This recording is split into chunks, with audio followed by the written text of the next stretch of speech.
recheado de ETs. A resenha já vai começar. Esse papo vai abduzir a cabeça de vocês. Vai começar a resenha de ETs. Boa tarde, queridos e queridas, nosso colegiado de ETs. Eu sou o Kelpo Gios. Eu sou o Márcio Rezende. E hoje, antes de começarmos o Resenha de ETs, quero que vocês compartilhem, curtam e divulguem o nosso trabalho para que mais conteúdo de qualidade chegue até vocês. Gente, nós temos 2 convidados literalmente de outro mundo, né, Marcos? Acabaram de aterrissar. Acabaram. E não tô falando isso sem propriedade, não. Sabe aquele filme Armagedon, onde a nave pousava num cometa, né? Aquilo era ficção científica. Mas hoje, nem tanto. Nossos convidados são Celso Merege, engenheiro, empresário com 3 décadas de experiência nos setores de telecomunicação, defesa e aeroespacial.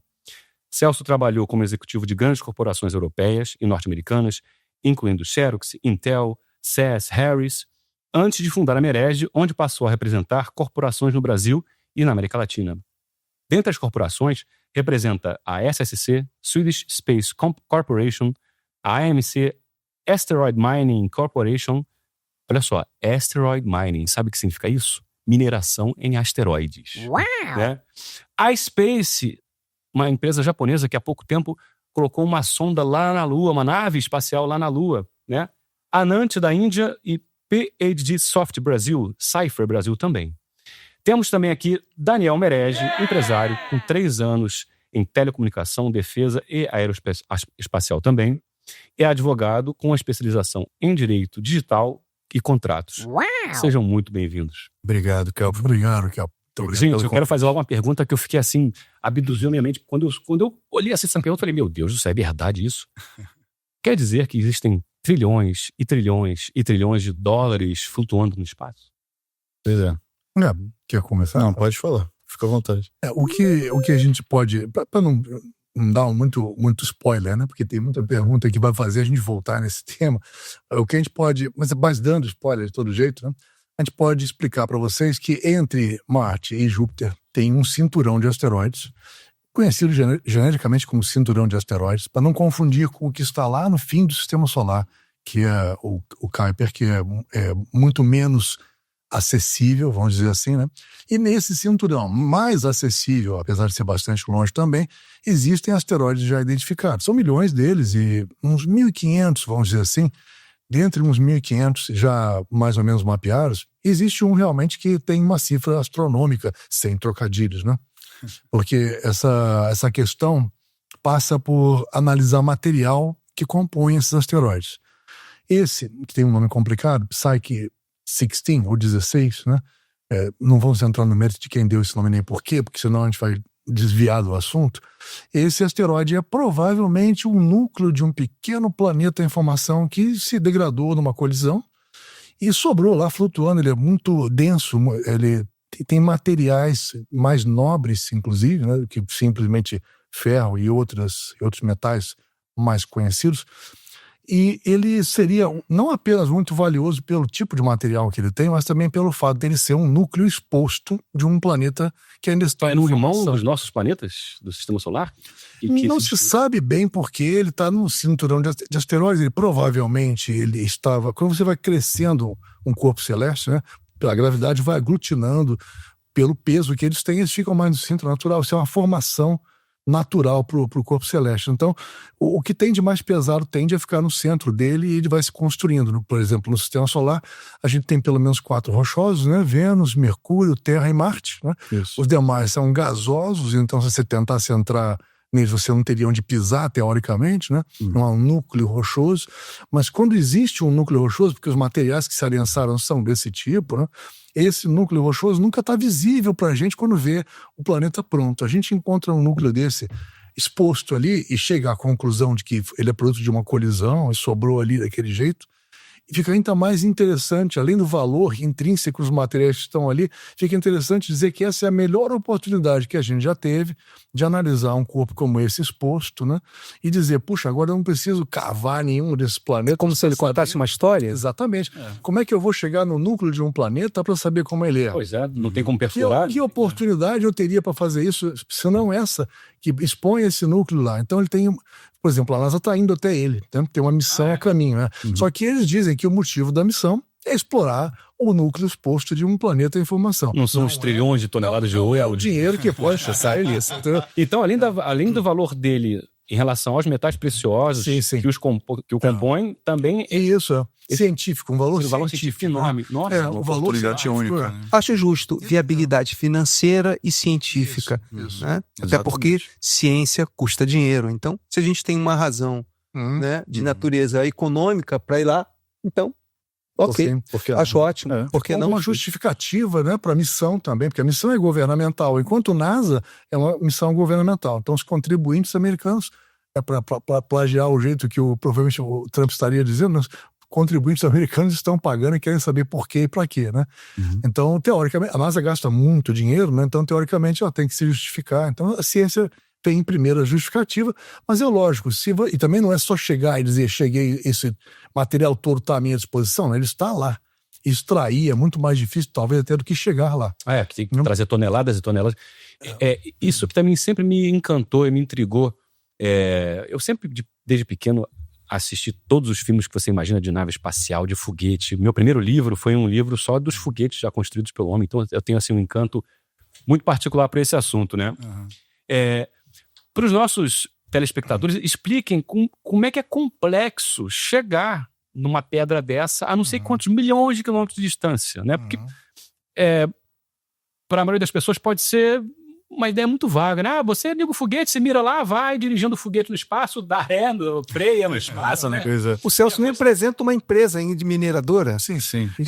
A AMC. A Asteroid Mining Corporation, que o Kelpo disse no início. Isso. Ela chegou a... Não. Todas as empresas que se propuseram a fazer isso ainda não fizeram. Não fizeram ainda. São talvez umas 6 ou 7 empresas que já abriram, digamos, essa possibilidade, pegaram dinheiro de algum investidor com essa promessa e se propuseram a fazer isso um prazo X. E esse prazo X se dilatou e algumas morreram por falta de dinheiro. Deve ser extremamente complexo.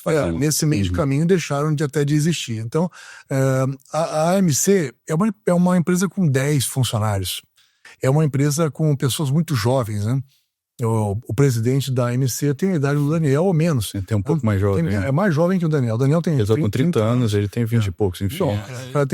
Então é um cenário diferente. Quando a gente fala de Brasil, a gente não enxerga isso acontecendo, né?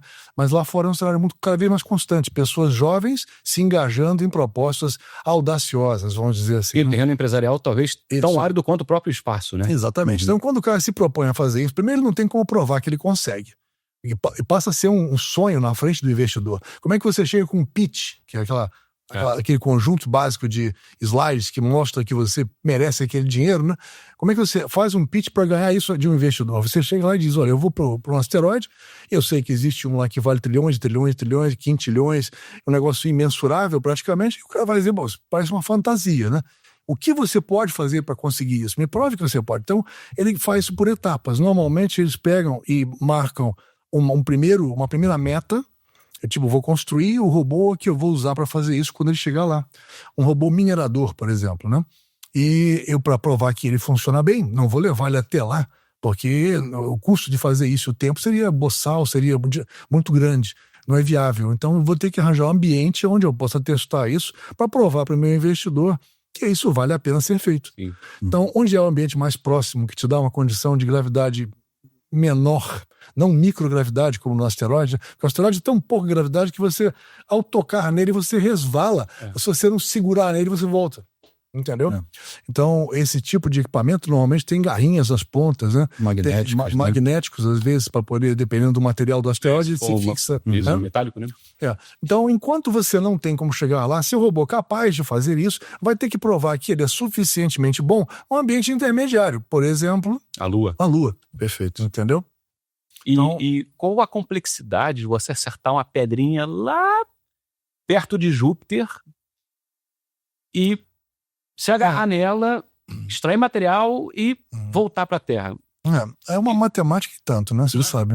Porque para você fazer isso, os cálculos, na realidade, todo o contexto depende de quando você vai. Tem a janela?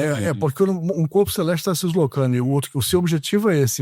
Você está residente nesse, todo um contexto tem que ser levado em consideração de quando você sai desse, quando você vai chegar lá, quanto tempo leva, quem passa no caminho, porque que pode te desviar gravitacionalmente, ou alguém que passa no caminho pode ser o seu estilingue, porque se faz muito isso, a gente chama de estilingue gravitacional, de uma forma simplória, vamos chamar assim, né? Só uma maneira de fazer as pessoas entenderem mais facilmente, que eu posso aproveitar a gravidade de um outro corpo celeste, dar uma volta nele e sair com o impulso do outro lado, por exemplo.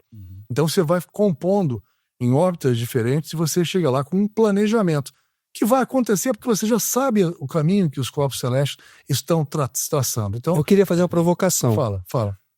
Digamos que nós consigamos identificar um corpo celeste, o material que tem nele, e que haja viabilidade tecnológica e um projeto de execução bem sucedido. Qual o impacto na economia do planeta, do nosso planeta, se um projeto desse fosse bem sucedido? Fala comigo, Daniel. Pois é, porque se, por exemplo, trazer esse Psique 16, que o Celso estava mencionando, é praticamente inestimável, né? O quanto vale os metais que existem nele. Então, se você tivesse um mecanismo, uma forma de trazer isso, você meio que desvalorizaria muitos outros ativos aqui na Terra. A economia em si teria um desequilíbrio que nunca teve um precedente antes, né? Então, muitos ativos teriam uma desvalorização repentina. Bom ponto de vista, né? Você conseguir depois compensar isso de alguma forma é muito difícil. E é claro que tem outros riscos, né? Outros problemáticas que tem que pensar antes de trazer um asteroide para perto da Terra, né? Gravitacional, o asteroide pode se desfazer em menores pedaços e podem... Eles trariam para perto da Terra? A ideia é essa? Não, porque também para você trazer de volta, né? É claro que você traria em pequenos pedaços, mas isso requer muito mais logística, é muito mais complicado, né? Se você manda 10 caminhão lá para Júpiter. Não pode ser tão fácil, não tem como ser tão fácil. Então você tenta aproximar o asteroide daqui, né, para mais perto da Terra, também tem uns riscos muito grandes, né? Questões gravitacionais. E talvez não seja uma pedrinha pequena, né? Sim. Pois é. Se for o Cypher 16, né? Psique 16, o núcleo de um planeta deve ter centenas de quilômetros, né? Também. Provavelmente. Esse eu não sei dizer o tamanho. Ele não é o maior asteroide que você vai encontrar nesses já correlacionados, mas é o mais valioso, né? Porque ele é todo metal. Tem maior? Praticamente todo metal. Tem. O Ceres acho que é o maior, né?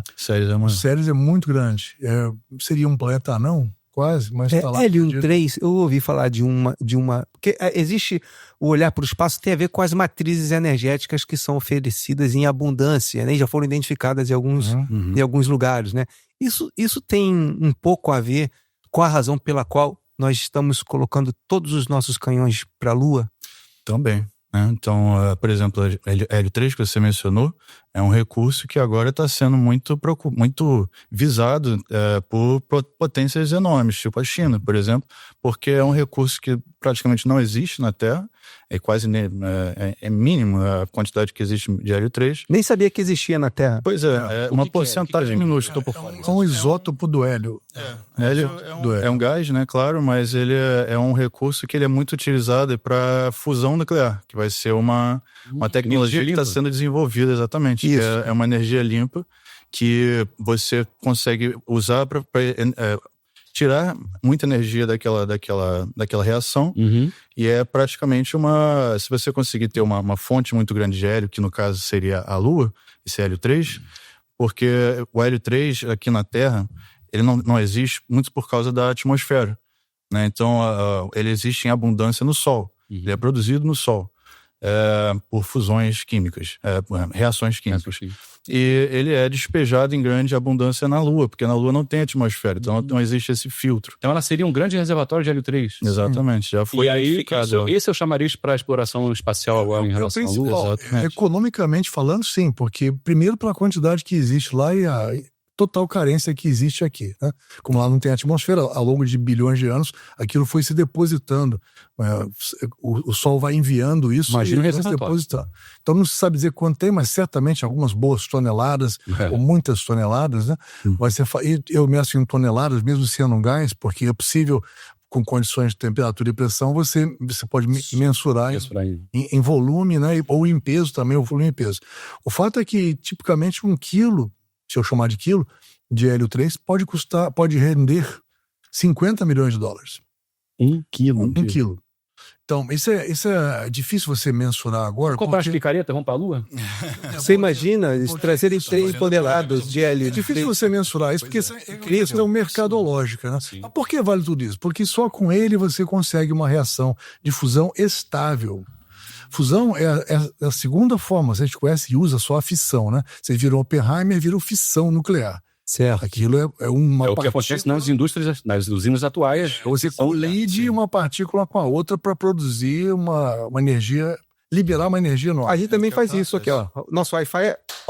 Fez até uma onda de choque aqui. Mas fusão, e quem faz isso é uma bomba atômica, como você viu. Mas existe a fusão nuclear, que é muito limpa, não gera resíduos como a fissão gera. E a fusão, quem faz é o Sol, é uma estrela que faz a fusão. A fusão é a criação de novos elementos a partir de elementos básicos. Você pega hidrogênio, por exemplo, num processo de fusão, aparece hélio, aparecem outros elementos, entendeu? Então, as estrelas são fábricas de elementos. Por isso que a gente fala que a poeira que chegou aqui trouxe e criou a gente, porque os elementos todos vêm das estrelas. Certo. É nelas que se faz, é a fornalha que faz a fusão. É o berço da vida cósmica, são as estrelas, né? É a reação nuclear, não é nem química, é uma reação nuclear de fusão e é limpa, enquanto a reação nuclear de fissão é sua.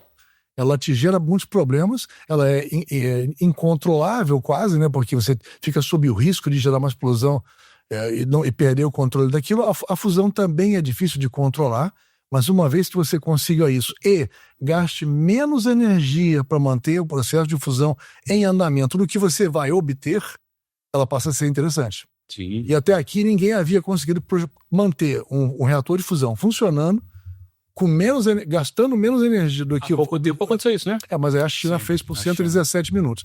Nem gastou muito menos, não. Acho que empatou. 117... Não, foi 17 minutos. 17 minutos.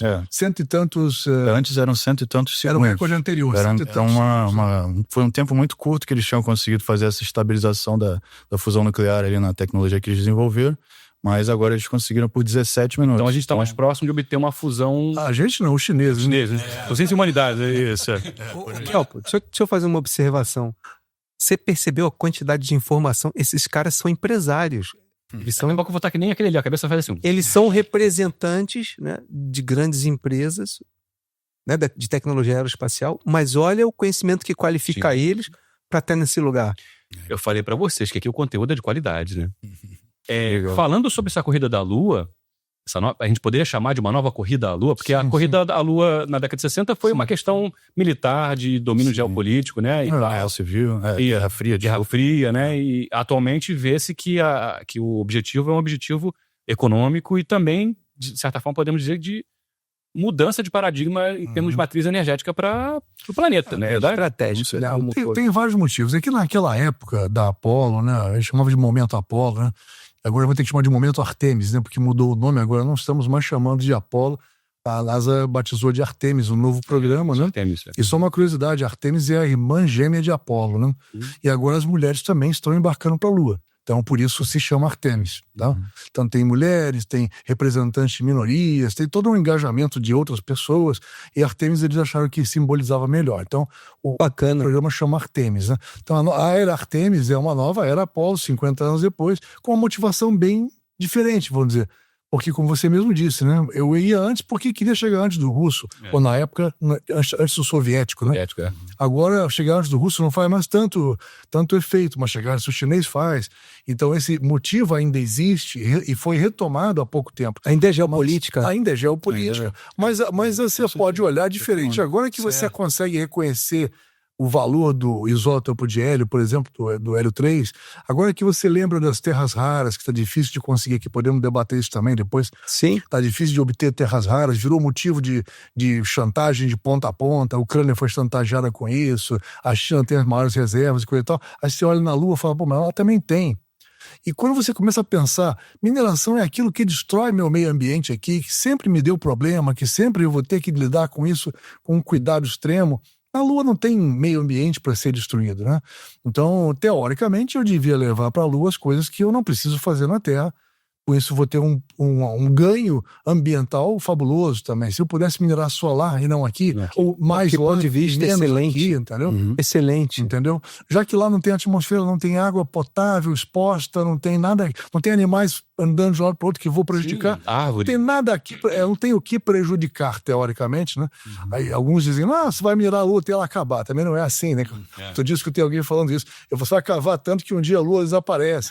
Quer dizer, tem os exageros. Não é isso. Tirar a Lua daquela posição, por exemplo, alguém acha que bater um foguete lá vai... Não é assim. Superestimando a nossa camada quilométrica de hélio, né? Deve ser uma camada... Claro.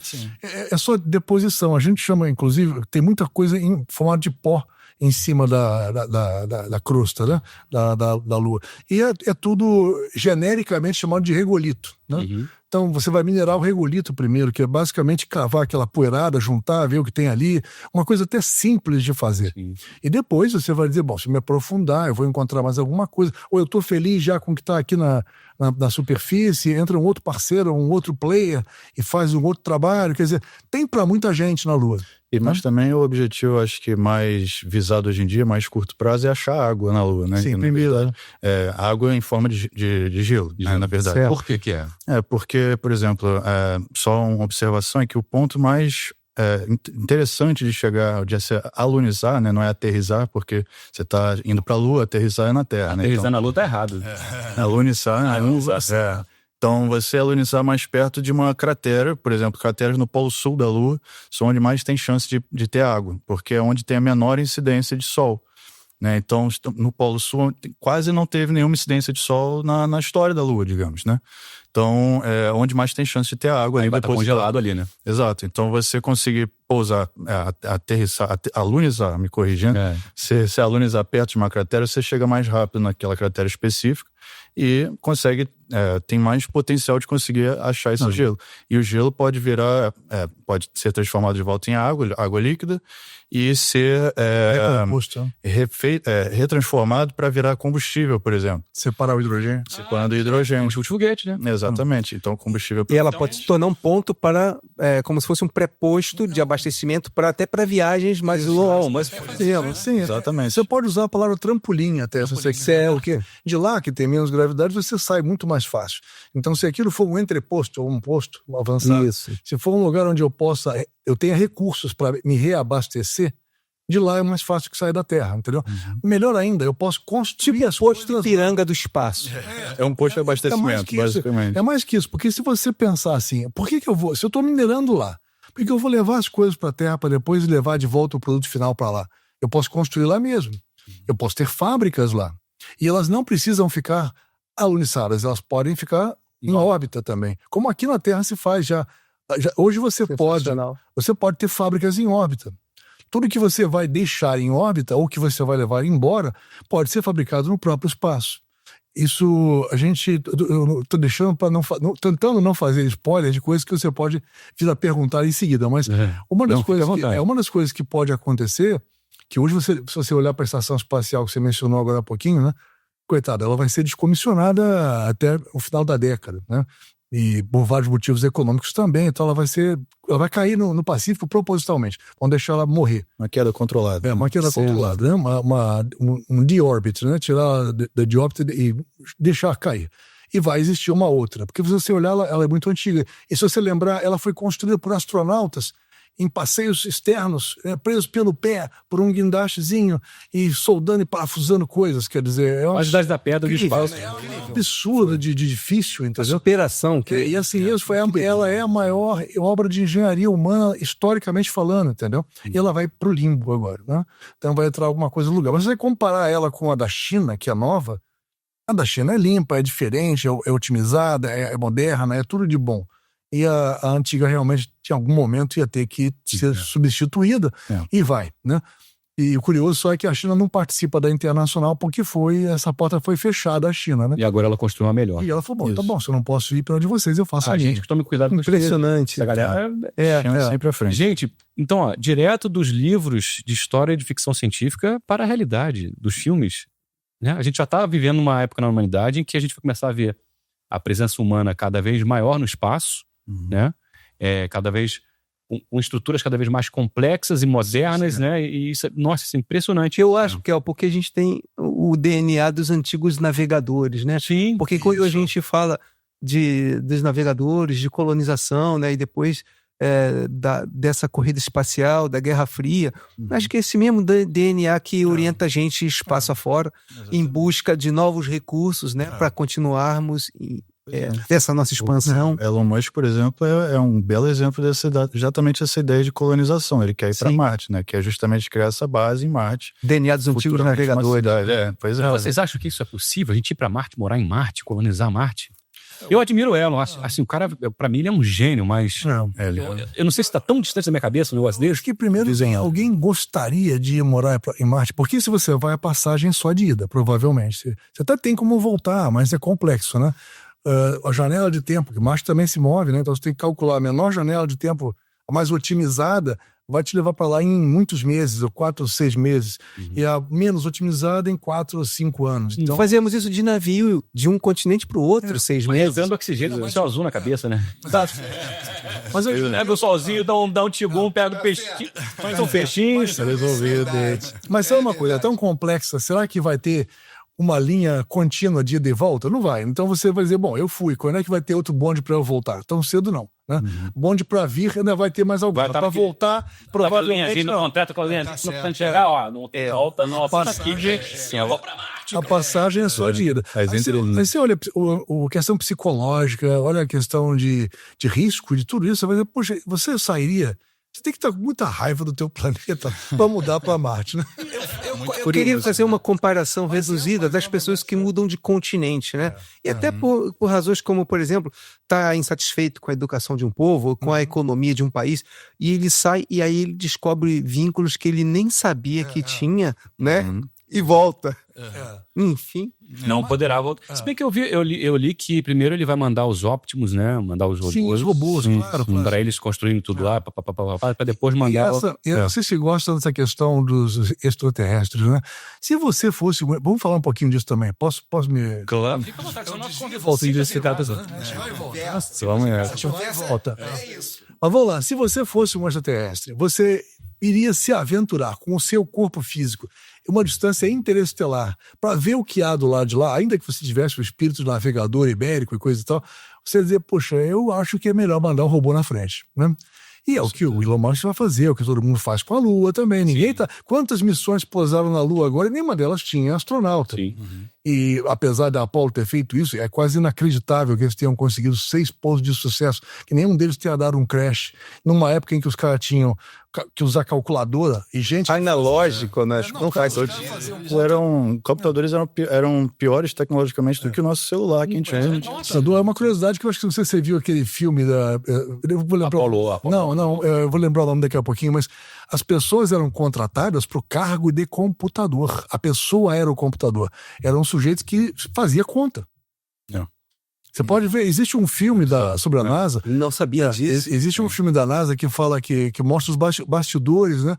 Como é que, inclusive numa época em que os negros eram discriminados. Então, os computadores negros, que as pessoas contratadas para ser computadores e eram negros, tinham um banheiro no outro prédio. Então, eles mostram aquilo por um prisma muito interessante. Vale a pena ver. E as melhores, mas mais bem-sucedidas computadores eram 3 senhoras negras que no final acabam sendo... Bom, não vou ficar contando muita coisa, mas que tem um papel, tem um papel muito interessante no filme. Você não lembra o nome dele, não? Daqui a pouquinho eu vou lembrar. Aqui a memória está falhando, mas daqui a pouquinho eu vou lembrar. Duas coisas. Like. Manda esse conteúdo para aquele teu amigo que gosta de ficção científica, tecnologia. Tá bem? Segunda coisa, daqui a pouco a gente vai te dizer o nome do filme. E aí você corre. Você, ó, fica aí, você vai botar no final. O descritivo do vídeo, isso mesmo. São só mais Padrão de conversa dessa galera aqui. Queria um parênteses. Vocês me permitem como eu conheci esses caras. Conta. Então, eu conheci o Celso perdendo um voo. Eu fui convidado. De Saturno pra cá, de Marte? Não, era aqui. O voo era aqui no planeta. Um pouco mais perto. Na verdade, foi o voo que nos perdeu. Né? Foi o voo que nos perdeu. Excelente colocação. Nós estávamos indo para o Uruguai, né? E aí, ali na passagem dos Andes, tem uma turbulência, né? Eu me lembro desse detalhe, uma turbulência normal naquela região e estava com problema na cabine. Pressurização. E aí nós nos conhecemos no saguão do aeroporto. Eu fui convidado, essa empresa estava fazendo 25 anos lá no Uruguai, que estava entrando no Brasil. Aí eu também, ele não sabia, nem sabia dele, entendeu? Eu ia dar uma palestra lá, eu era um convidado palestrante. E ele era o convidado, ele foi cotado para ser presidente dessa empresa aqui no Brasil. Foi, inclusive, a primeira vez que eu escutei num contexto sério a expressão no fucking way. A gente falando sobre isso, eu falei, pô, cara, que bom, e você vai aceitar, e ele mandou essa pérola. No fucking way. E aí, desde lá, nossa amizade se fortaleceu e eu pude conhecer o Celso, Daniel, e a família dele. E é um núcleo de intelectuais, cara. Pô, temos papo aqui para 3 dias de resenha de ET, né? A vida inteira e mais meia hora, como diria uma da conversa, cara. Sinceramente, uma coisa que eu ia perguntar, e o Brasil nessa corrida espacial? O que eu acho que a gente não pode fazer, e isso infelizmente a gente faz, né? É por motivos vários, a gente fica agarrado na coisa que a gente não conseguiu fazer. Enquanto ela não acontece, a gente chora, a coisa não acontece e fica ali perdendo energia. Então, por exemplo, se eu não conseguir fazer, eu sou o Brasil, eu não consegui fazer até agora um transporte para sair da órbita, porque até aqui os nossos projetos, o VLS-30, que fez 30 voos, mas... VSB-30, né? VSB-30, que fez 30 voos, 15 deles lá na Suécia, em Esrange, o resto aqui no Brasil. Mal e mal conseguiu...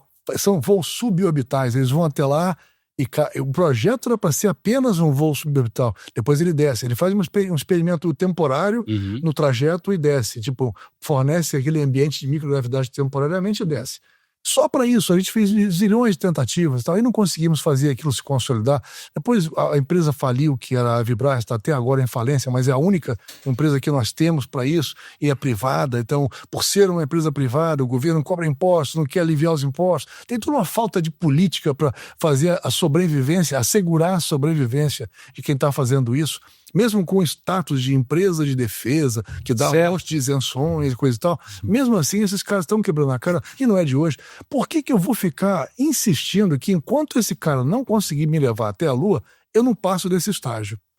Se hoje, eu não gosto de usar essa expressão, mas porque uberização é um processo. Hoje em dia, eu ia te pedir as pessoas falam uberização, né? Mas é a marca de alguém, então não vale a pena a gente ficar usando para isso. Mas eu peço licença poética aqui para usar. A uberização permite que, por exemplo, a gente compare o que é você pegar um carro. Eu vim para cá de Uber hoje. Eu não queria vir de carro, vim de Uber. Ou não tenho um carro, venho de Uber, né? Se eu não tenho um foguete que me transporte até a Lua, por que eu não tomo Uber para a Lua? Porque não existe. Existe. Existe porque desde que o mundo privado entrou, isso é o que a gente chama genericamente de New Space, né? Desde que o mundo privado entrou nessa história, desde que o mundo governamental se conscientizou de que ele gasta muito mais para fazer a mesma coisa e que ele pode licitar para alguém entrar e fazer, ou que ele pode permitir abrir as portas para que o outro cara vá até sozinho fazer. Desde que isso tomou forma, e até no Brasil isso tomou forma, tá? Porque tem um arcabouço legal para isso, o legislatório, pelo menos, pronto para isso. Tem empresas aqui, né? Abriu suas portas para isso. Certo. Mas agora pode aparecer um Elon Musk brasileiro. Sim. Porque hoje é permitido. Existe o arcabouço legal em andamento. Então, e ele provou que é possível ir para lá com muito menos dinheiro. Isso, mas estou dizendo, no mundo todo, de um modo geral, as pessoas estão trabalhando dessa forma. Então, por que não eu virar para alguém que está oferecendo o transporte lunar e dizer, me leva na Lua, quanto custa? Me deixa lá no lugar tal, marca no X onde você quer, no dia tal. E o resto é comigo. E você se preocupa com a tua missão quando você chega lá. O que eu faria se alguém te levasse até lá? É isso que você tem que pensar como o Brasil hoje. O que eu faria se eu me teletransportasse para lá? Eu vou pagar por isso, tudo bem, mas alguém me deixou aonde eu queria. E agora?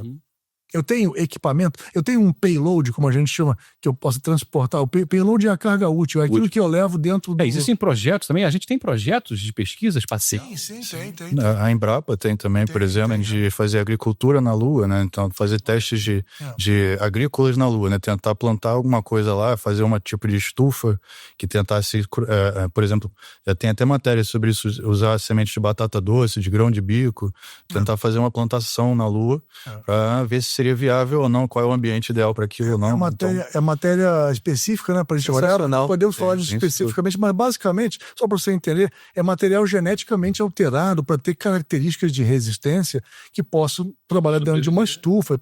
E até mesmo depois você vai ter parte das condições para eles sobreviverem, como a gente chama de terraformar o ambiente, né? Vai ter uma atmosfera, vai ter não sei o quê. E aquilo, uma vez estabelecido ali, mesmo com as condições insuficientes, vamos chamar assim, ele prosperaria. Então tem a batata doce, que ele mencionou, tem o grão de bico modificado, que a Embrapa já fez também, e o Brasil, de vez em quando, a pessoa até critica, brincando, saem uns artigos aí, o Brasil está falando da batata doce, do grão de bico, em vez de estar falando isso aqui, mas na realidade são boas, são coisas prósperas. Complementares, né? São coisas prósperas. Nossa. O problema é que isso não dá o ibope que o outro dá. Por exemplo, se eu te disser, vou te levar para a Lua, para você minerar e trazer algo que vale $50 milhões o quilo, opa, isso, now we're talking, outra pra você. Não, vou te levar pra Lua pra plantar, vou te levar pra Lua pra você plantar batata doce. Agora vou te levar lá, vou plantar batata doce, o cara vai dizer, pra plantar batata, em outro lugar, né, não, Lua. Motivação não é a mesma, isso é o que eu quero dizer. Não, mas é importantíssimo. Não, é importante. A forma de Marte, viagens interplanetárias com duração longa, né? Sim, mas imagina eu chegar pra vocês, eu quero justificar a minha ida lá. Aí eu vou te justificar com batata doce. Eu quero falar, não, mas eu justifico com mineração e eu vou trazer milhões. Bom, esse cara tá mais qualificado, entendeu? 1 quilo de batata doce no mercado não deve custar $50 milhões. Nós continuaríamos sendo o celeiro do mundo e estrategicamente você tem bem dosar interessante. Tá? Claro. E é interessante, sim, tanto que o Brasil escolheu, o Brasil é signatário de Artemis também. Artemis tem vários países como signatários, são 40, já passou de 40 países, né?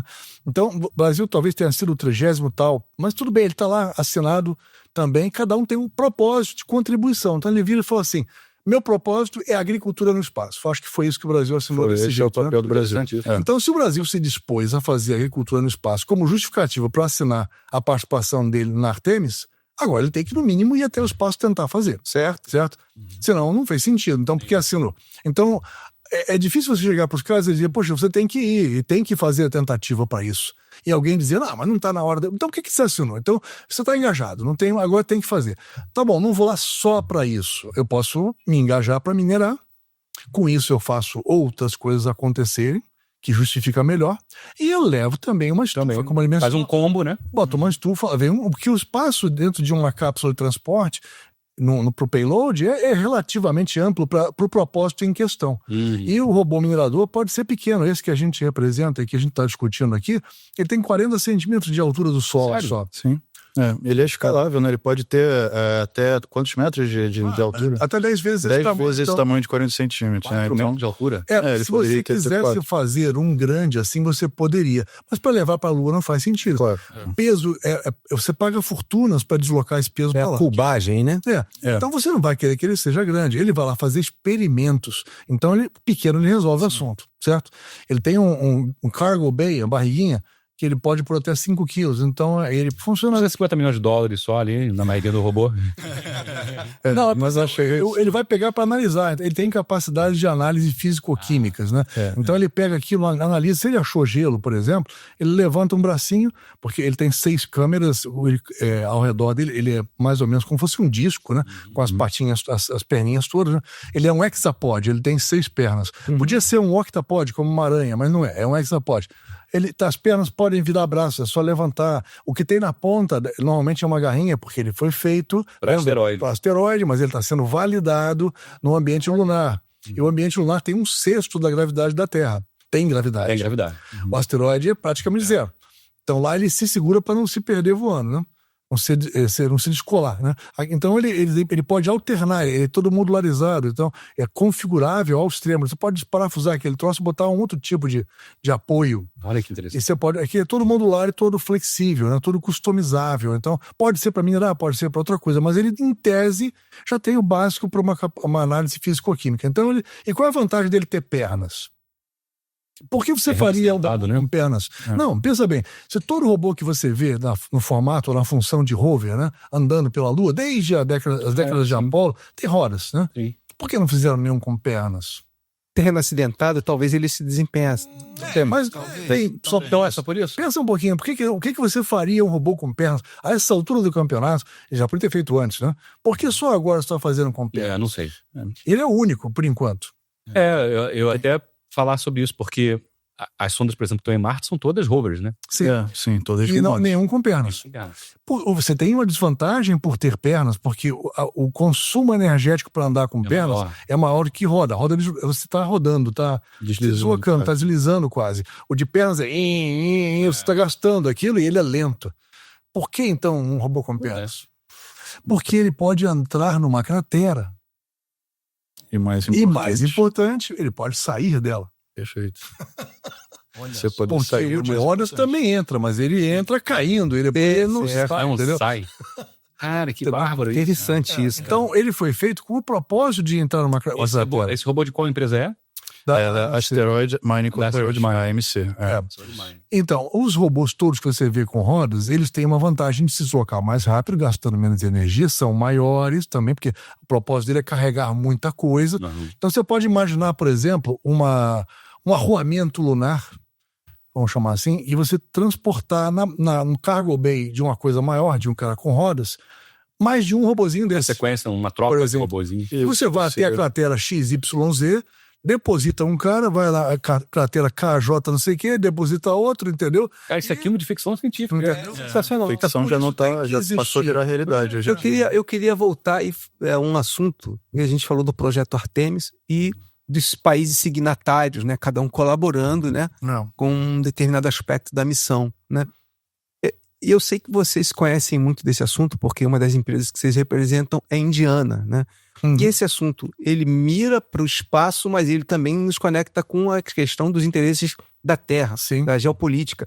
Como é que está a relação, que é uma relação que não vem de jornal, mas eu sei que ali tem um caldeirão ali, que é Índia-Paquistão. Como é que é essa relação? Pois é. Ainda é tensa? Tensa. A gente não ouviu uma notícia sobre isso. É muito tensa essa relação.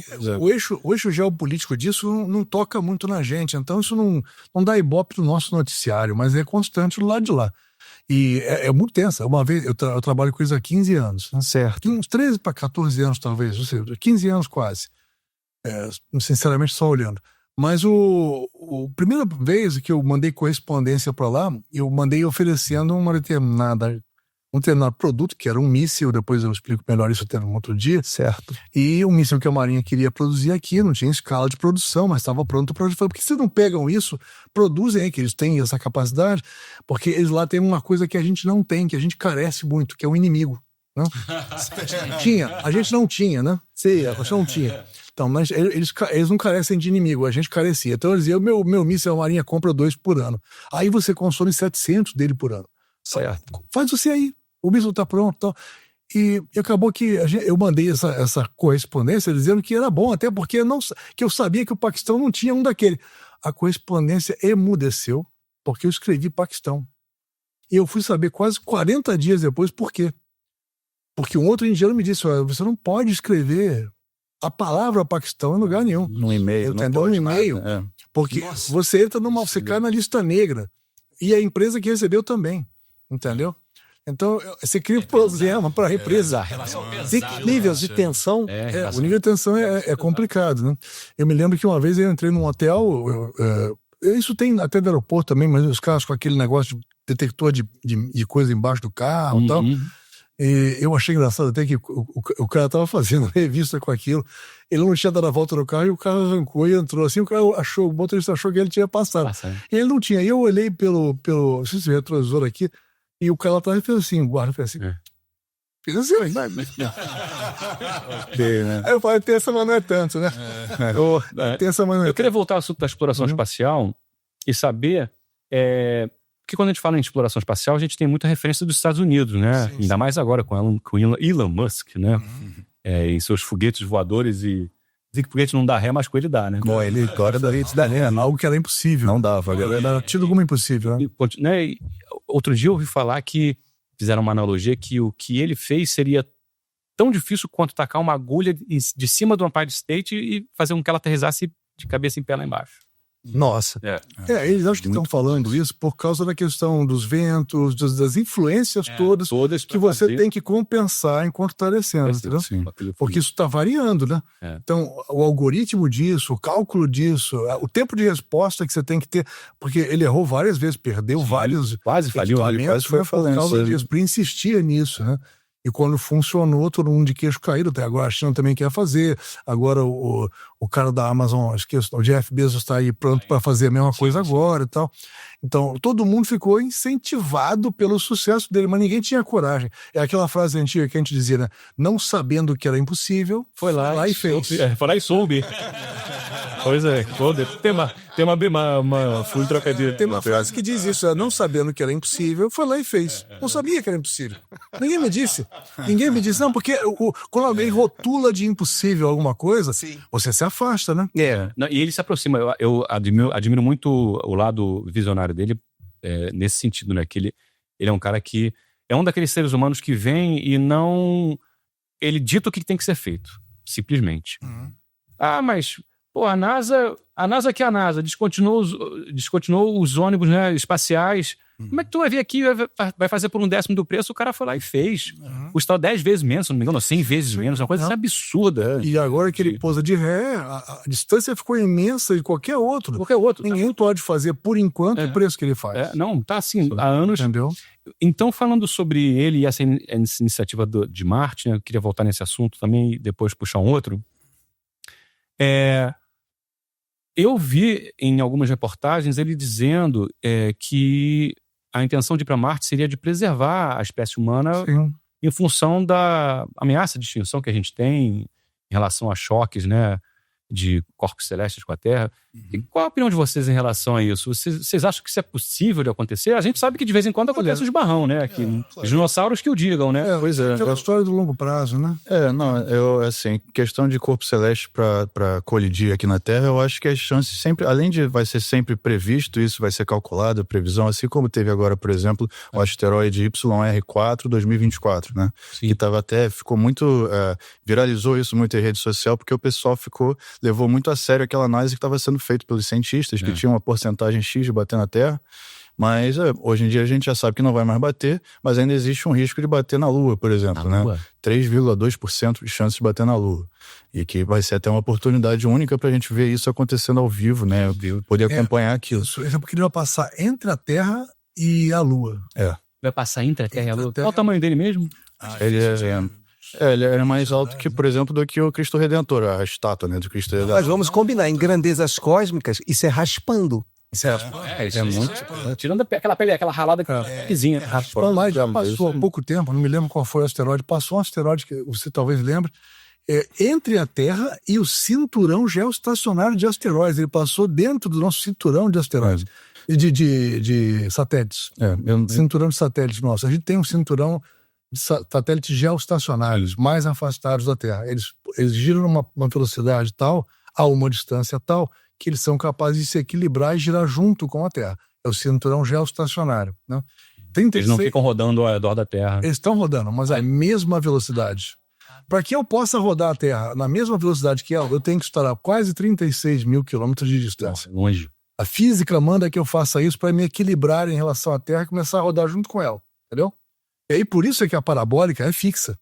Por isso é que aquela antena parabólica está parada no céu. Porque o satélite, teoricamente, se comporta como parado também, entendeu? Chama-se geoestacionário, porque ele está rodando na mesma velocidade que a Terra. Então, eles passaram, esse asteroide pequeno passou entre a Terra e o cinturão de asteroides geoestacionários. Mais perto do que isso, não tem. Nossa. Daniel, aproxima mais teu microfone um pouquinho. Sim, claro. E não aconteceu nada. Ele passou e foi embora, entendeu? Então, a gente espera que, isso lógico vai ser calculado e acompanhado, mas a gente espera que aconteça a mesma coisa com esse aí. Tá? Assim, voltando um pouco à pergunta que você fez, né, sobre Marte, né? Voltando, eu só usei asteroide porque o asteroide eu acho que é mais difícil de acontecer, de colidir com a Terra e tal. Mas eu acho que é muito possível, sim, tecnicamente falando, eu acho que é muito viável a gente ter cidades bem no futuro, né? No começo eu acho que vai ser colônias científicas, algum hub industrial que pode começar a se desenvolver em Marte, né? Robóticos também. Robótico, micro-robótica, tudo aquilo. Como a gente estava falando, o Elon Musk levando aqueles robôs dele, né? Aqueles, enfim, robôs humanoides, né? Humanoides para lá, para construir, enfim, esses hubs todos. Então eu acho que tecnicamente é muito viável, a gente tem a tecnologia para isso e vai desenvolver muito mais, mas politicamente e economicamente eu acho que é mais difícil, né? Não tem muita, por exemplo, regulação hoje em dia, regulação do espaço. Falou advogado. Vamos. Como é que seria? Como é que seria então você vender um terreno em Marte? Daqui, ó, quero vender 6.000 metros quadrados direto com vista para a cratera, sei lá, pro Monte Olympus, à beira do Monte Olympus. Sabe que tem um cara que vende terreno na Lua há muitos anos, no americano? Isso é engraçado. Você tem base legal? Não, lógico que não. Não, Lógico que não. teoricamente não. Mas as pessoas que compram sabem disso. O americano não é tão palhaçando com essas coisas. O cara manda pra tua casa um certificado de um. Ele loteou a Lua toda. Ele tem um mapa da Lua todo loteado, online. Aí o cara, hoje é online. Antigamente era só disponível para quem falava por e-mail, coisa e tal. Então, lá tá dizendo, eu quero este aqui. Você vai lá e marca o terreno que você quer. Ele te manda um certificado. Eu gosto de montanha. E ele te vende por um valor simbólico, são $100 e poucos. Só pra você ter um terreno. Pro cara botar aquilo num quadrinho e botar na parede porque ele achou legal, entendeu? É tipo um fã da ideia do cara, entendeu? Entendi. Ele nunca vai fazer nada com aquilo. Lógico que aquilo não vale nada. Mas o cara fez e ele se intitula o dono e passando propriedade e tal. Sem pena em cabeça, entendeu? Mas americano tem de tudo que você pode procurar. Não é só no mundo, mas não é só no americano, mas é no mundo, né? Tem essas curiosidades, né? Então, gosta de montanha, esse Monte Olympus, o vulcão marciano, tem 24 km de altura. Ele pode comprar um terreninho lá em cima, né? Tá bacana. Dá uma meditada lá de cima. Tá lá em cima, Nitinho. Pronto, o cara tem um fator de venda ideal para vender para ele é a vista da meditação, né? A chance, então, há da gente sofrer, obviamente, algum impacto no futuro, como houve antigamente, né? Então, ele não tem... Você falou tudo agora, longo prazo, no futuro, entendeu? Porque você tem que olhar qual é o teu longo prazo, qual é o teu horizonte de longo prazo. 30 anos, 40, acho que eu vou botar aqui. Para nós, pouco faz diferença isso, mas para um cara como Elon Musk, que está trabalhando por um objetivo de longo prazo, seja qual for a razão que o faz fazer isso, né, ele pode justificar desse modo. Ele pode dizer, não, eu sei que um dia isso vai ser necessário. Eu me acho pronto para fazer isso agora. Eu tenho dinheiro para fazer isso, eu vou fazer. Entendeu? É por esse prisma que ele olha. Aí a gente pode se sentir até indignado, dizer assim, poxa, mas o cara tendo esse dinheiro todo, podia fazer uma outra coisa. Isso beneficia a gente que, se nascer, vai nascer daqui a um zilhão de tempo, então eu não devia estar preocupado com isso agora, né? Então muita gente contesta dessa forma, mas isso não é pra gente contestar. Se o cara se acha no dedo de usar o dinheiro dele para isso, se isso está funcionando, e se isso em algum momento vai ser benéfico, e pode vir a ser, ou se isso é não um indivíduo pensando, mas uma espécie pensando, aí faz sentido. Você vai dizer, bom, eu estou fazendo isso em benefício da minha espécie. Sou tão descolado, né, que eu consigo pensar assim. E se eu estivesse pensando em mim, eu não fazia. Se ele, Elon Musk, estivesse pensando nele, ele não fazia, certo? Então, é interessante pensar que alguém possa raciocinar como espécie e dizer, minha parte, para começar essa história e alguém continuar, eu faço. Né? E aí, se alguém gostou, se deu certo, alguém que continue. Se ninguém continuar, a culpa não é minha se a gente se extinguir. Mas aí tem tanta coisa coligada com isso que dá pra gente abrir um leque aqui. Só vou te dar um exemplo para você depois marcar uma outra conversa sobre isso. Por que nós nunca encontramos nenhum ET depois de tanto procurar? E mesmo sem procurar? Por que nunca aconteceu da gente ver nenhum micróbio fora daqui? Por quê? Olha, uma pergunta de $1 milhão. É o paradoxo de Fermi, né? Você pode encontrar sob esse título, né? Se você quiser procurar. E a justificativa mais plausível é pessoal para e diz assim, não, isso porque, primeiro, as distâncias são intransponíveis. Por mais que você evolua, você não vai conseguir viajar entre as estrelas, a menos que você evolua muito. Mas põe muito nisso, né? Então, se põe muito nisso, e se nunca você consegue chegar lá, por que nunca ninguém conseguiu chegar lá a ponto de aparecer aqui, por exemplo? Mas será que não apareceu aqui? Não, pois é. Não, quer dizer, aí já tudo isso por trás. Vamos entrar nesse assunto que me interessa. Estou pegando o paradoxo de Fermi primeiro, né? Então, aí Fermi dizia, primeira razão, porque é longe demais. Segunda razão, porque existe um grande filtro, eles chamam de grande filtro, né? Onde, até certo ponto, você vê que a natureza de sair brigando e se matando pode não ser só dos humanos, né? Até os animais fazem isso quando competem por recursos, né? Então, vamos assumir que toda a natureza é assim, vamos assumir assim, para justificar o que ele falou, o que eles falam, né? A gente acaba se matando em algum ponto e nunca passa daquele ponto. Quer dizer, nasce aqui, nesse planeta, nesse sistema. Evolui. Bomba atômica nunca. Evolui, se autodestrói em algum momento. Chega num ponto em que dê para se juntar. Ou um dia chegará, mas não chegamos lá ainda.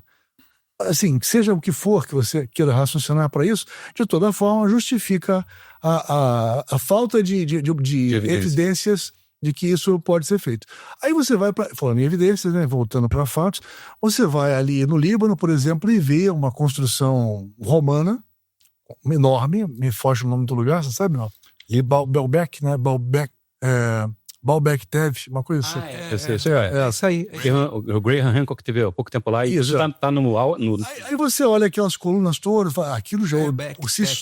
Não é Gobekli. Não, é outra. Vou até pesquisar aqui, já vou. Líbano. Enquanto ele pesquisa, aí você vê aquele troço magnífico, né? Já meio remontado e tal, mas tá lá aquela coisa monstruosa. Aí você olha pra base, aí sim, você se torna... Eu queria usar uma expressão que eu aprendi com ele, mas não posso, porque nós estamos no ar, né? Mas... Aqui era maiores, pode usar. Ele já sabe. E depois, se ele quiser falar, ele fala, mas eu não vou dizer. Eu não tenho lembrança. Eu já teria lembrado. Cita aqui em pleno a base do negócio, você vê uma pedra, várias delas, mas uma só, pesando 180 toneladas, um retângulo perfeito, cortado, parece que foi a laser, encostado na de baixo, da do lado. Você não põe uma cédula de $1 passando no meio. Já sei faz pressão. Puta que os pariu. Também. Você fala assim, pô, mas por que esses caras construíram em cima disso? Isso é a parte mais óbvia, né? Porque já estava lá, né? Eu tô maluco de construir um troço de pedra com os recursos que eu tenho naquela época, né? Vou pelo menos aproveitar que tinha um alicerce bom. Tinha um alicerce bom aqui. Esse contrapiso que fizeram aqui. É um contrapiso e tanto. Baalbek, não. Baalbek Tech. Baalbek Tech, né? Eu acho que é isso. Sabe que eu achei como Baalbek aqui. Diferente de português deve ser que ele mencionou na Turquia, mas esse é no Líbano, né? Isso aí. É o que eu falei na... Então, você olha assim, poxa, o cara construiu. Esses caras que vieram depois aproveitaram uma base magnífica que jamais eles iam poder fazer sozinhos. Um outro exemplo, você vai para o Egito, aí os caras falam assim, qual foi a pirâmide mais antiga? Porque você não pode datar carbono em pirâmide, porque não tem carbono. É pedra, né? É pedra, mas você pode pegar o que você encontrou lá dentro e dizer, bom, você deixaram aqui um negócio que eu datei, tinha orgânico naquilo, né? Eu datei e vi que é de 2.500 anos. Aí você vai chegando mais perto de concluir. É assim que a gente faz, não é isso? Então você olha para aquilo e fala assim, caramba, essa pirâmide aqui, que é de degrau, um negócio menos difícil de fazer do que aquela monstra que está aqui do lado, ela tem 2.500 anos, o Egito tem 3 e pouco, então essa aqui parece ser a mais antiga, vamos ver a outra, então... E aquela ali foi feita depois, porque uma estrutura muito mais difícil de fazer, né? Não, foi feita antes. Os egípcios chegaram ali e falaram assim, que coisa magnífica, vamos ficar por aqui, entendeu? Não tão simples assim, claro, né? E aí vem um e diz assim, não, aquilo ali é pirâmide, né? Pirâmide é pra guardar defunto, túmulo, pra guardar... todo mundo acha que é pra tumbas, né? Não é, com sarcófagos, mas não tem. Diz aí, um faraó que foi encontrar, um corpo mumificado que foi encontrado dentro de uma pirâmide. Pois, eu vi uma outra coisa, eu vi outro dia uma coisa que fiquei impressionado, que a maior delas, que eu esqueci o nome... Gizé. A Gizé, a longitude ou latitude dela é exatamente a velocidade da luz em milhas por segundo, até o 10º dígito. Sim, é incrível isso. Que, aparentemente, eles sabiam que existia a velocidade da luz em termos de quantidade matemática, mas só Não tinha como mensurar. Anos, milênios depois, os cientistas foram... E alinhada com norte, sul, leste, oeste também. Com a representação de Órion, né? Sim, triângulo. São três pirâmides. Cada uma na apontar tá alinhada com uma estrela principal, que não é estrela, que a gente vê como uma estrela, isso, uma constelação de Órion. Um de uma constelação, porque você vê como uma estrela, mas ela, na verdade, pode ser um aglomerado. Então, e dentre outras construções também na Terra de pirâmides, existe também essa mesma disposição angular de Órion. Sim. Não é no Egito, acho que na América Central... Tem no México também. E acho que na China, você pega as três... Tem várias. E vão achar outras daqui a pouco. Então, assim, voltando ao assunto que a gente estava falando das evidências, né? Se não são evidências, são indicações de alguma coisa muito misteriosa, né? Uma intervenção de uma inteligência superior, uma tecnologia na época. Que a gente estava falando sobre Eric von Däniken, né? Aquele escritor do Eram os Deuses Astronautas, em que ele relata diversas histórias mitológicas de civilizações muito antigas que contam a chegada de seres em carruagens de fogo, né? Sim, exatamente. Até os desenhos e as inscrições deixadas como se fossem trajes de astronautas mesmo, né? Tem até teoria que eu achei muito interessante, conheci há pouco tempo, de por que eles mumificavam as pessoas depois de morrer, né? Por que era tão importante e por que era naquela forma, né? Tem uma teoria que eu achei muito legal, que é deles poderem ter visto alguém, por exemplo, quando você vê filmes de ficção científica hoje, alguém que está em animação suspensa, alguém que quer ir para um outro planeta, para outra galáxia, digamos, né? Essas coisas de ficção científica. Alien, o oitavo passageiro. Então, você coloca alguém para dormir, digamos, né? A pessoa vai dormir, fica ali por tantos anos dormindo, então é uma animação suspensa. Então, normalmente a gente figura isso como uma pessoa que dorme e fica daquela posição. E, enfim, depois ela é acordada de propósito para chegar naquele planeta X. Certo. Então, seria o céu, né? Seria o céu. Então, se eles puderem ter visto isso acontecendo, né? Viu essa civilização perdida que a gente está mencionando aqui, já tivesse essa tecnologia de ter alguém numa animação suspensa, eles verem isso, eles podem também ter copiado essa ideia e colocado e tentado fazer todo um procedimento para que aquilo pudesse acontecer com as pessoas mortas, né? Elas pudessem ser revividas, acordadas. Você assume que seu Deus faz isso, né? Que ele vem à Terra e quando quer voltar, ele dorme. Né? É guardado, né? Se você assume que seu Deus faz isso para ir para casa, e se você quer ir para casa dele, eu tenho que me guardar igual ele guardou. Verdade. Só que eu não sei como ele faz isso. Ele deita lá e... Eu vou dar meu jeito aqui. O meu jeito eu não tenho dúvida que existem essa vida extraterrestre e nós hoje em dia já estamos sendo privilegiados, né, por protocolos de segredo militar de 25 anos, de 50 anos que inspiraram a época, né? Então você está vendo aí militares de patente alta, pilotos, aviadores poderem falar sobre esse assunto abertamente, porque quando caiu esses protocolos, também essa política de vedação, de silêncio, também ficou mais fraca, né? Então hoje você vê aí provas fotográficas, você vê filmagens. Nós tivemos, não devem ter 2 anos, um depoimento sob juramento para senadores americanos, por militares, que disseram que sim, Estados Unidos tem engenharia reversa em diversos mecanismos. Sim, os Estados Unidos tem corpos, né? Eles usaram outro termo, né? Não usou o termo corpo, evidências alienígenas e biologia. Restos, vamos chamar de restos. E inclusive restos biológicos extraterrestres. Partes eram apenas biológicos, partes eram híbridos, biológicos e mecânicos. Isso sob juramento, né? No Senado americano. Então, vocês acham que isso é possível? É possível haver... essa é a parte que não tem evidência, né? A parte que a gente especula, a parte que a gente viaja um pouco. Agora tem, mas são, como você falou, sob juramento, depoimento sob juramento com o Senado. Agora a gente tem indícios muito mais fortes do que a gente tinha antes. São indícios. Mas são indícios bons. Uma coisa, eu gosto de olhar as coisas que batem na nossa cara mesmo. Por exemplo, você vê fibra ótica, por exemplo. Você sabe quando foi criada a fibra ótica? Não muito depois que Roswell teve esse acidente. Certo. Até então tudo era com fio de cobre. De repente alguém abriu um disco desse e falou assim, esses caras usam... E é o que os caras estão usando um negócio que brilha aqui. Se inspirar na tecnologia. Basta uma inspiração. Você vem vídeo e fala assim, opa, é isso, trouxe esse cara para pronto, eu vou fazer, porque eu vou ficar rico fazendo isso, aqui. De repente tinha fibra ótica saindo para todo lado, entendeu? Então isso é uma coisa que mostra que... Porque mesmo que você não queira, algumas coisas escapam, né? Porque tem uma turma trabalhando lá, né? Claro. O que fez? Tem dois dinheiro com isso.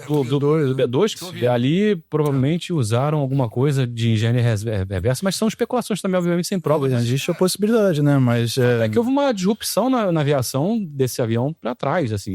Porque a grande vantagem dele é não ser detectável, ou seja, ao invés de refletir o sinal do radar, ele absorve. É porque o material que está na fuselagem dele absorve o sinal de radar. Então, o radar só sabe que você está ali porque bateu o sinal e voltou. Quando chega, ele calcula a distância, entendeu? Ele está lá.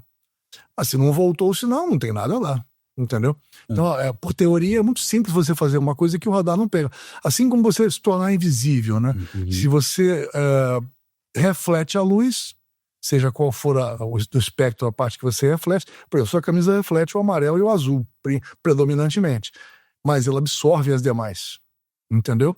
Se você disser, eu vou absorver todas, o espectro fica invisível. Isso. Mas o seu buraco, digamos, do seu desenho, ia aparecer para mim uma coisa contrastar. Você ia virar uma sombra, na verdade, entendeu?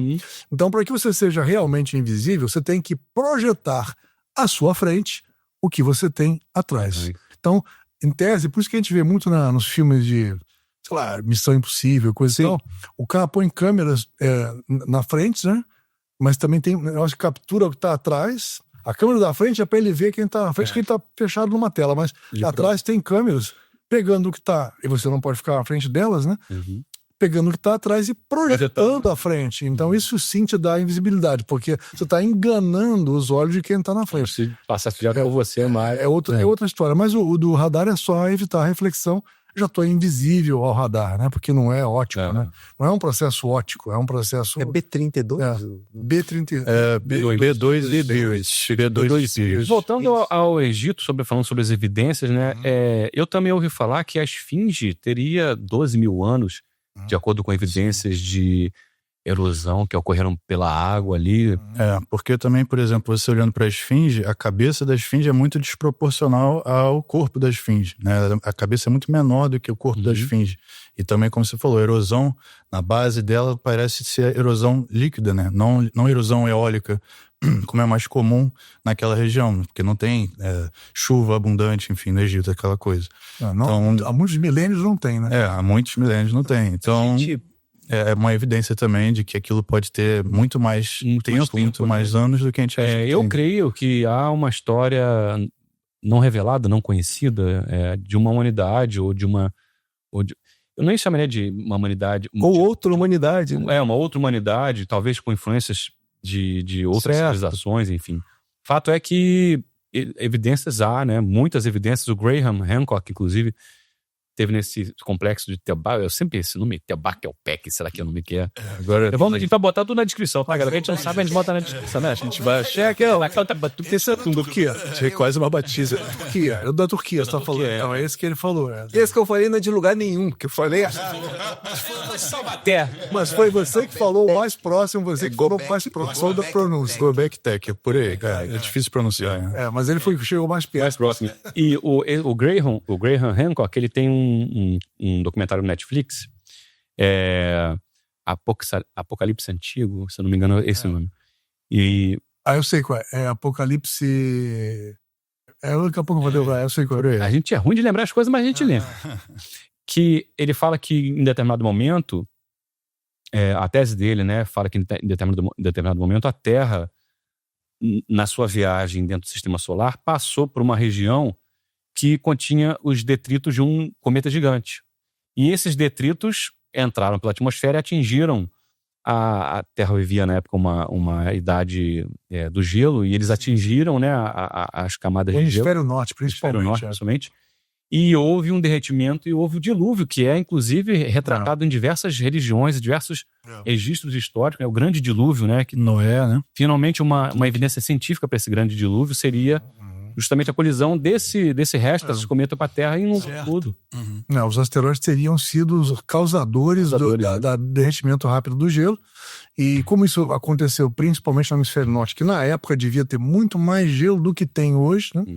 Isso criou, inclusive, você pega aqueles canyons todos e analisa eles de uma forma sedimentar e tal, você vê que a erosão, inclusive, é meio que instantânea. Eles sabem dizer qual é a diferença, né? Você pega uma camada na outra e vê, olha, quando essa camada não estava aqui, só tinha essa, olha a erosão que sofreu e o tamanho que esse canyon tem, olha para onde ele vai, e assim vai, você consegue completar essa informação e mostrar que há 12 mil anos, mais ou menos, quando esse fenômeno aconteceu e quando um determinado asteroide, maior um pouco, que eu também esqueci o nome daqui a pouco para lembrar, caiu aqui mais ou menos na mesma época, poderia ter contribuído para acontecer uma catástrofe como essa. Né? Agora, daí para dizer que Noé foi avisado a tempo de fazer uma arca, você tem uma distância. E aí tem uma outra história interessante, que é a história de Enoque. Né? Vocês conhecem os evangelhos apócrifos? Não tem evangelho que não foi encadernado junto com a Bíblia. Está na última edição, não foi pesado. Então, lá tem, por exemplo, o Evangelho de Enoque, né? E Enoque tem parentesco, se não for o próprio Noé, né? Então, tem alguns que dizem, não, era o pai do Noé. Tem que falar, não, é o próprio Noé, e assim vai. E esses caras viviam muitos anos. A gente vê de Matusalém para outros aparentados lá, os caras viveram quase 1000 anos. Aí você fala, que absurdo, como que alguém vivia 1000 anos, né? E alguns dizem que isso não é porque eles viviam 1000 anos. É porque eles estiveram presentes num intervalo de quase 1000 anos, mas a intervalos regulares, como se ele fosse para uma outra dimensão temporal, e lá, lembra Interestelar? O cara voltou e viu a filha velha, né? Relatividade. Mais ou menos isso, né? O cara viajou para sei lá, estava próximo de um buraco negro, que seja, razão qual seja, ele voltou para lá ainda jovem o suficiente, o pessoal reconhecer ele e falar assim, poxa, é o mesmo cara que eu não vejo há tantos anos. Pegou uma cara num disco voador, ninguém sabe bem espacial, voltou. Ninguém sabe bem por quê, mas só para entender, né? Porque alguém vivia um milênio quase, né? Mas o fato é que esses caras tinham alguma relação com quem estava comandando a coisa por aqui, e esse alguém sabia que em algum momento isso ia acontecer, e disse, preciso que você preserve as sementes do que está em volta. Porque quando você fala, peguei um casal de cada bicho, na realidade você deve ter ajudado o pessoal qualificado a separar uma condição genética de cada um. Eu posso ter tremendo um freezer da criança, entendeu? E eu colocar, vamos dizer, um casal de elefante num tubinho, entendeu? Não preciso do casal de elefante inteiro. Eu preciso preservar a genética de todo mundo e salvar alguns que vão propiciar a continuidade. Então, você foi eleito para fazer isso. Você não, que vai dar merda. Tipo, porque você estava qualificado. Eu faria isso. Porque ele foi qualificado de alguma forma. Em algum momento ele subiu, ficou não sei quantos anos lá, voltou ainda numa condição de juventude que todo mundo que chegou aqui ele reconhecia mais as pessoas. Tem umas fábulas orientais que falam sobre Deus, reis que foram aos céus e quando voltaram não encontraram mais ninguém que eles conheciam. Tem fábulas que voltaram à Terra e não encontraram ninguém que eles conheciam lá. Eu com a relatividade geral de Einstein, né? Voltaram numa condição temporal diferente. Para eles o tempo passou muito mais devagar, muito mais... Foi um período muito mais curto para eles do que viajaram do que quem ficou aqui. Isso pode dar a explicação que você queria. Por exemplo, por que se existe no paradoxo de Fermi uma situação em que eu nunca vejo ninguém, porque eles estão longe demais, por exemplo, aquela primeira justificativa. Por que eu não posso imaginar? Então tá bom, existiria sim uma chance de eu ver esses caras aqui se eles viessem numa dobra temporal. Sabe o que é, né? Então, se eu tenho alguém capaz de passar por uma dobra temporal, espaço temporal, esse cara sim poderia chegar aqui. Explique para os nossos telespectadores, que tem muita gente que não sabe o que é uma dobra. Aí eu sugeri que vocês olhem no meu canal, porque eu tenho 2 vídeos lá que não são meus. Qual é o canal? Merege Aerospace.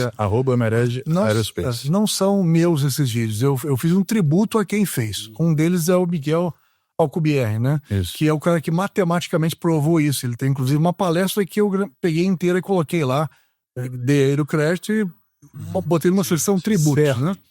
E também tem um outro que fala Go Incredibly Fast. Esse está em inglês. O do Alcubierre, do Miguel está em espanhol, né? Esse Go Incredibly Fast, ele mostra as tecnologias vigentes agora e as que podemos alcançar para chegar, por exemplo, no caso do exemplo lá, Proxima Centauri, que é a estrela mais próxima, onde já temos identificados alguns planetas, apesar de ela ser uma anã vermelha, mas temos lá um motivo para olhar para ela, porque é a mais próxima, né? Mas mesmo assim são 4,5 anos-luz de distância, então não dá para a gente ficar otimista, mas porque eu levaria quantos milênios? Na velocidade da melhor tecnologia que eu tenho hoje, 2093 anos, mais ou menos. Rapidinho. Mas eu posso olhar mais, digamos, otimista para uma tecnologia que use fusão, que use ionização, e com isso eu chegaria em, sei lá, 500 anos, sei quanto. Se fosse por propulsão por fusão, reduziria esse tempo para 102 anos. Então já reduz drasticamente. Tá bem absurdamente. A relatividade também. Dá para tentar hibernar, né? Mas aí com essa tecnologia da dobra espacial que a gente estava mencionando, né, que em inglês chama de warp drive, né? Então, dobra espacial, que é você contrai o espaço à frente da nave, né? Se a gente conseguisse desenvolver uma tecnologia na qual essa nave que está se deslocando pelo espaço, ela consegue contrair o espaço à frente dela e expandir o espaço atrás dela, ela ganha uma velocidade absurda. Então, você conseguiria reduzir isso. O tempo que você demoraria para chegar até a próxima Centauri seria de 5,2 meses. Aí ficou incrível. Aí ficou. Mas isso merece uma explicação. Mas isso merece uma explicação, né? Como é que é isso? Por que as tecnologias que a gente falou antes não têm essa condição? Basicamente porque ninguém, em condição material, ou seja, matéria, ninguém pode ultrapassar a velocidade da luz. Matéria não anda mais rápido que a luz, certo? A luz é matéria, não é matéria, a luz é partícula, a luz é onda. Deixa isso para uma outra hora, mas vamos simplesmente dizer que ninguém pode andar, que tenha matéria pode andar mais rápido que a luz. Então, quanto mais você se aproximar da luz, da velocidade dela, né? Da velocidade da luz, não da luz. A luz está andando junto com você e ela é absoluta, ela está sempre 300 mil quilômetros. Não importa a velocidade. Mas quanto mais se aproximar dessa velocidade, mais devagar o tempo vai passar e mais boçal vai ser a energia você vai precisar para chegar ali, ou seja, vai ser inviável, né? Gente, não é ficção científica, é realidade. Tá. Então, mas veja que tudo isso por enquanto ainda porque você não pode nem chegar perto disso. Não é viável nem pensar como fazer ainda para chegar perto disso, né? Em termos de material e de corpo humano, né? Já científicos tentando fazer essa tecnologia já de dobra espacial. Mas isso que ele menciona, que a gente chama de dobra espacial, que está matematicamente provada pelo Miguel, tô chamando o cara de Miguel para não pronunciar Alcubierre toda hora. Então, o que vou chamar? O Miguel conseguiu fazer o cálculo, né? E lá tem coisa interessante para vocês verem sobre isso. Mas o ponto é, ninguém vai conseguir executar só porque ele provou que é possível ainda. Me permite? Einstein tem algumas teorias que só foram comprovadas 80, 90 anos depois. Mesmo não tendo experimentabilidade por causa da tecnologia de época, quando se olhava aquela teoria, ela era tão densa que não se conseguia deixá-la de lado. Ela veio evoluindo, acompanhando o progresso da humanidade. Né? Então, se o Miguel Alcubierre, se ele conseguiu gerar uma teoria dessa densidade, essa teoria vai encontrar sobrevida até nós encontrarmos tecnologia e materialidade para colocá-la em questão e desenvolver o projeto. Testar aquilo. Para chegar no nível de testagem. Vamos chegar. O ponto crítico que mais afasta as pessoas ou os cientistas de conseguirem provar, ou mesmo se aventurarem a fazer, os empresários, os governos, tentarem se enveredar por isso, é que a energia para fazer isso acontecer é absurda. Voltamos para o assunto da Lua. Voltamos à fusão matriz, né? Voltamos à fusão nuclear, entendeu? Porque a fissão nuclear não dá condição de fazer isso, ainda gera resíduo e é perigosa, né? Mas a fusão dá? A fusão, ela é limpa, né? A fusão, além de limpa, é o hélio 3. Imagina, o Sol, você tem a energia do Sol, entendeu? É como se você criasse um Sol dentro de casa. Uma estrela, você tem a estrela como teu geradorzinho lá de 12 volts. Você expõe estrela dentro de casa. Dá o like, primeira. Segunda, pesquisa hélio 3. Isso. É isso aí. Hélio 3. Então, o hélio 3 te ajuda, te dá condição de fazer isso acontecer, né? E numa quantidade como a que você pode obter na Lua, isso fica bem mais interessante. Então, digamos que esse é o medo, nesse instante, esse é o motivo para os americanos ficarem freaking out, né? Porque você vira pro lado e vê o cara conseguir fazer a fusão rolar. 7 minutos. 7 minutos. Funcionando. A China está muito à frente deles nesse quesito. A China pôs para frente e o americano já era. Porque se ele encara o chinês como inimigo, né? Porque o chinês pode estar dizendo, mas eu não sou seu inimigo, você que está me vendo assim. Aí é outra história, entendeu? Mas o que normalmente acontece quando o americano acha que alguém é inimigo dele? né? Ele vai lá e resolve o assunto. Ele vai sabotar aquela pessoa para ele não conseguir Não estou dizendo que ele está fazendo isso ou que vai fazer, mas estou dizendo isso é um motivo de discórdia. Isso é um motivo que deveria ser um motivo para ele ficar feliz, que estamos chegando lá, vai virar motivo para um querer pegar o outro. Sim. E como é que estão os outros países nessa corrida? Japão, a China, acho que pra Lua? Tá todo mundo larga. Quem largou na frente? Da Lua, você diz da Lua, né? Da Lua, da Lua. Bom, muitas missões lunares privadas aconteceram e ainda vão acontecer até esse ano ainda. E a maioria delas não foi 100%. A gente viu aí, não foi só os japoneses que tiveram problema. Os americanos também pousaram quebrando uma perna do módulo, outro deu uma capotada e a sobrevivência daquele módulo reduziu muito. Então ele trabalhou por um tempo bem menor. Aí você vai dizer, chegou lá, atuou, mas minimizou a atividade, então já conta lá como um meio fracasso, né? Isso inclusive, foi... Eu vi alguém comentando um desses defensores, tipo, da terra plana ou do homem nunca ter pousado na Lua. Foi um dos argumentos que usaram. Pô, os caras, em 1960, conseguiram pousar e agora não estão conseguindo. Foi tudo filmado num estúdio de televisão. Isso é realmente muito difícil de entender. E eu também me pergunto isso toda hora. Eu falo, caramba, o que esses caras tinham que a gente não tem, né? O cara vinha meio no joystick pra pousar, né? Um humano dentro do negócio daquele. Será que eles não alugaram no estúdio do Hollywood isso? Também. Sem saber o que ia encontrar, né? Sem saber o que ia encontrar. Eu não sabia se o terreno era firme, se era fofo. Eu não sei. E vinha uma pessoa né? que acha que... Eu acho que o homem, me parece que ele chegou à Lua. Eu também acredito. Mas, quando você elenca dúvidas, eu também duvido. Entende o que eu quero dizer? Você se colocar na pessoa de que está ali duvidando, eu acho muito plausível você duvidar. Eu acho... Combustível de época, tecnologia de época, analógica. Tudo. Peso de uma CGA, Tem muita evidência, não parece ser o contrário. Né? Já foram em Houston, naquele museu do... Não. Aquele museu... Nunca fui a Houston. Johnson Space Institute, não é isso? Eu fui lá uma vez que eu fui a Houston para uma conferência e me sobrou um dia, eu dei uma fugidinha lá, fiquei... Certo. Então eles têm, por exemplo, a Saturno 5, que era o foguete... 100 metros de foguete. Ela toda separada em estágio, deitada, né? Protegida por um galpão bem comprido, né? E ao longo da Saturno eles têm as bandeiras de cada Apolo, né? Cada missão, com um painel, com várias coisas, informações e tal. Você vai aprendendo sobre a Apolo e olhando para Saturno, né? Saturno 5, né? Que é o foguete deitado ali. E como ele tá separado em módulos, você olha por dentro, né? Você mete a cara assim, não precisa meter a cara, porque é gigantesco. Certo. Você olha assim e olha para outro lado. O que tem de trapizonga, de coisinha, de tubinho com rosca, entendeu? Aí você fala assim, Jesus, como é que os caras subiram falhava, entendeu? Traz a chave 15 aí. É um negócio, né? E as temperaturas. Naquela época, tudo na mão. Né? Aí você fica pensando, como era possível você controlar tudo isso sem nenhum recurso computacional proporcional a isso? Boa pergunta. Como era? O Celso merece. Como eu vou saber? Daniel, como era possível? Tudo isso só computacional. Mas esse é uma pergunta. Vocês que são os convidados. Vamos fazer. Eu tenho uma pergunta para fazer.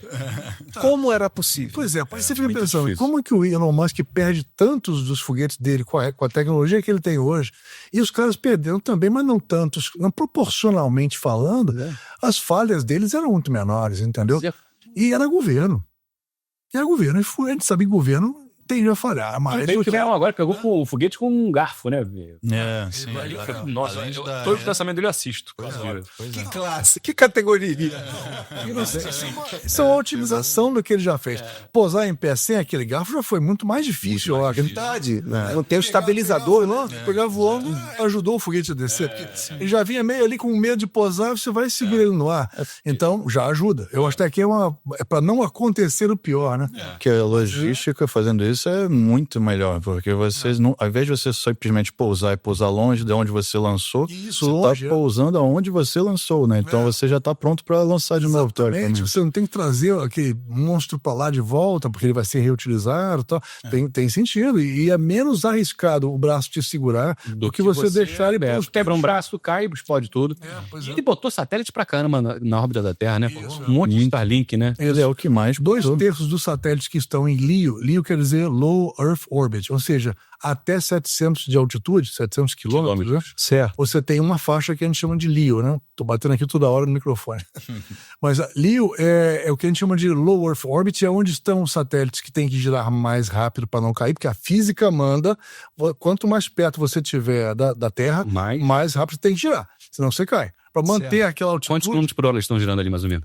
Boa pergunta, não sei. Milhares ali. É difícil saber de cabeça, mas por chutar 10 mil quilômetros por hora, mais ou menos. Certo, mais até do que isso. Porque, por exemplo, você pegar... É só você olhar a velocidade da estação espacial. Ela está um pouquinho acima disso, em altura. Então, deve ser uns 30 mil. Ela deve estar a menos velocidade do que eles estão. Então, é só comparar. Acho que é 27 mil que ela roda. É um número que eu também não tenho de cabeça, mas são de tantos... Ao redor da Terra atualmente. Uns 14 mil. Mas, tem 12... Tem trombada. Como é que isso funciona? Isso aí é interessantíssimo, né? É difícil de acreditar também. Mas ter trombada tem. Mas para a quantidade que está lá em cima, num cenário significativo... É quase inacreditável também. Né? Já é lixo espacial, essa quantidade de corpos, tem muito lixo, que vão a obsolescência, né, e a utilização. Isso vai atrapalhar a exploração espacial, não vai um dia? Vai. Aquela questão das... Nós não recolhemos eles? Também, pois é, isso que é mais difícil. Quem é a cabeça Colube, quem é a garra? Pois é, ter algum tipo de rede que puxasse de volta, né? Obrigação de quem lança, devia ser uma obrigação de quem lança. Isso, ele chama de de-orbit, é como um decommissioning, quer dizer, um descomissionamento daquilo que não vai mais operar. Em tese, obrigação de quem colocou lá, de quem é o operador daquele satélite. E quando você está falando de milhares, porque você está falando de LEO, e em LEO, como eles estão passando muito rápido, é uma frota que faz o papel que o geoestacionário faz lá em cima. Porque ele sozinho, da altura em que ele está, ele vê um ângulo muito maior da Terra, mas a aplicação do geoestacionário é diferente, televisão, coisa e tal. A aplicação desses aqui embaixo são satélites menorzinhos, mais baratos, que morrem mais rápido, são repostos mais rápidos. Esses caras têm eles podem fazer banda larga e outras coisas em malha. Eles funcionam em malha, conversando entre eles, inclusive, e fechando melhor essa questão. Então, isso, a tecnologia atual propicia mais facilmente do que era na época dos duelos. São esses aí, né? São esses aí, sim. Pois é, são da Starlink, né? A empresa dele tem a SpaceX, tem a Starlink também, que é aquela que fornece, tem aquelas mini antenas de que o pessoal consegue Wi-Fi diretamente, mais barato, enfim, aquela Starlink. Do qual eu falei, Telespazio, ela tá no LEO ou tá no... A Telespazio tem mais de um tipo de atuação, né? Mas a Telespazio hoje tem muito negócio em LEO. Também, tá? Inclusive, a minha filha trabalha numa empresa italiana também, e a Telespazio passou a ser cliente dessa empresa graças à minha filha. Sensacional. Ela é o CCO dessa empresa. Ela é engenheira também espacial, não é? Ela é engenheira química. Mas também trabalhou na Merege há alguns anos e também conhece bastante disso. Fez, inclusive, um cursinho, eu chamo de cursinho porque foi curto, mas é um curso muito bom para aprender de propelente, esse tipo de coisa. Porque você calcula para um foguete o tanto de propelente, você é o cara da vez, é o bola da vez. Por quê? Porque, no sentido de ser contratado. Por quê? Porque você é capaz de dizer quanto de combustível, de propelente eu tenho que botar aqui, casado, o propelente, o combustível, o oxigênio, de forma que esse foguete não exploda e também que ele suba e até onde eu quero que ele vá sem combustível acabar. Eu não posso botar nem de mais nem de menos. Então, o cara que calcula esse troço, esse cara tem que ser bem remunerado. Não deve ser um 3x3 igual a... Entendeu? Que dá uma responsabilidade. 3 quadrados de pi sobre 3. E um engenheiro químico tem muita condição de aprender e fazer isso. Claro. E fazer uma correção rápida também, aquilo que a gente estava falando da velocidade da Estação Espacial Internacional, 28 mil quilômetros por hora, em média. 28 mil. Deixa eu te falar uma coisa. O Tony Stark segue esse rapaz nas redes sociais. O Homem de Ferro segue esse menino. Me falta só o dinheiro que ele tem. Isso é questão de tempo. Se eu te falar que tinha um coreano trabalhando trabalhando na Space. A Space é aquela empresa que a gente acabou de falar que nós representamos. Sim. Tinha um coreano, tem ainda, né? Um coreano trabalhando lá que se chama Antônio Stark. Sério? Mas coreano, assim como o japonês, adota nomes, né? São nomes ocidentais. Mas até no falar deles, eles adotam palavras em inglês mesmo e falam em inglês. Também. Mas Antônio Stark, eu falei, poxa, você é o Homem de Ferro, então, né? Antônio Stark. Foi a Space que enviou recentemente uma nave para a Lua, não foi? Sim, a Space? Foi a segunda missão dela, ela vai fazer uma terceira ainda. Essa segunda foi aquela que veio viajando usando estilingue orbitais. até chegar na Lua. Eu queria que você falasse sobre isso, que é muito... 5 meses. 5 meses de viagem, né? Eu queria que você falasse sobre isso. E a gente pode dizer que a missão dela foi um sucesso, apesar da nave ter... Porque ela conseguiu usar todas essas questões orbitais sem gastar o combustível necessário para fazer uma viagem direta, que seria 3 dias, né? Ela chegou lá gastando muito menos, levando um tempo maior, mas por um propósito específico de validar essa rota, esse formato de atender essa ida até lá. Então essa parte foi um sucesso, ela só não conseguiu foi pousar.